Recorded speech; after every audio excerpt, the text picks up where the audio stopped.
making sure that we're covering the content standards and getting everything that kids need to know, but also how to bring up the kids at the bottom and to advance the kids at the top. We get on a bandwagon of something that is the new thing and jump on that bandwagon, and the next year something else new comes along and we jump on that bandwagon rather than staying consistent with something that may or may not be working, but we're not giving it enough time to see. One of our biggest hurdles right now is integrating all the various initiatives that are required. So blending it together and utilizing our personnel in the most effective manner. I think probably the biggest challenge is the amount of time that I have to spend working with our staff on understanding the data. I get to go to conferences and learn how to manipulate data, but then I have to transpose that with my staff and work through trying to teach them something that I don't fully understand myself.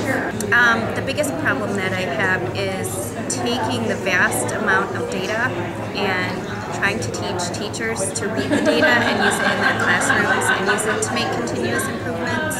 As teachers, we're not used to reading data and graphs and making changes in what we're doing. We're used to, here is what you're doing, here's your lesson plan, and just go. So it's different when you're trying to teach a teacher to read the data. It takes a lot of time. It's always been trying to gather the data and having it on hand so that when you're ready to figure out what the plan is, so you can make the best decision.